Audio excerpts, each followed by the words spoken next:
Today we'll learn about Christopher Columbus, the heroic explorer who discovered America and proved the Earth was round. Actually, Columbus was an incompetent buffoon who never even set foot in America. Hush, hush. We all know Columbus wasn't perfect. That's an understatement. The real story of Columbus is even worse and weirder than you think. All aboard the Magic Van! First of all, Columbus couldn't have discovered that the Earth was round because in his time it was already common knowledge. A globe's for sale.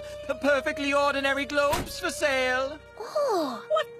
Then why did it take until 1492 for anyone to sail the ocean blue? Simple. Back then, they didn't know the Americas existed, so navigators thought there was no way a ship could make it all the way from Europe to Asia.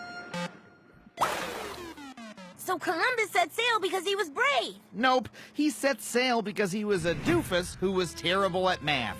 Instead of trusting the experts, Columbus believed the Earth was thousands of miles smaller than it actually was. Fools, all of them! My math says the Earth is teeny tiny and shaped like a pear, and at the top it has a succulent nipple.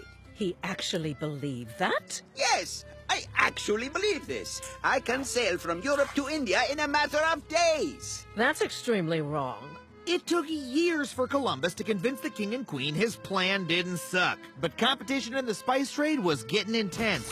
So Ferdinand and Isabella were desperate to find a new way to get their fix. The Earth is tiny and also a pear. Give me money, please. This man is an idiot. I don't care. Fine. Give this more on the bare minimum. 90 dumb men and 3 dumb sheeps. If you die, who cares? Right. And that's when Columbus showed them all and became a hero. But You know what happens to mouthy students? they get extra credit? I turn them into iguanas. Say hi, Edward. Kill me. Now, children, that's the Nina, the Pinta, and the Santa Maria, the ships Columbus sailed to discover America. I'm really sorry, Ms. Dazzle, but Columbus never set foot in America. Of all the modern-day countries Columbus made it to, like Cuba, Haiti, and the Dominican Republic, none of them were in the United States. Okay, fine. Then Columbus discovered Haiti and the Dominican Republic. Sure he did, if you don't count the 250,000 Taino people that live there already. Occupied? Someone lives here? Right, I know this part. He thought he made it to India. Aha! This is India, and these people are Indians. I will be rich in spices and gold. What a silly mistake. Yes, if by silly you mean brutal, and by a mistake you mean one of several. The Taino treated Columbus and his crew with the utmost hospitality. Hug? We need reinforcements! Columbus repaid their kindness by returning with 17 ships and 1,200 men, so he could enslave the Taino and steal their gold. There was only one problem. They didn't have any. You, gold, now!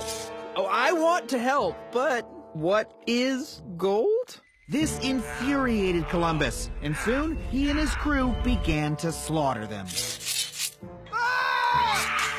This is very inappropriate for me to see. Columbus's regime was so senselessly brutal that by 1542, the Taino population on the island had fallen to 200.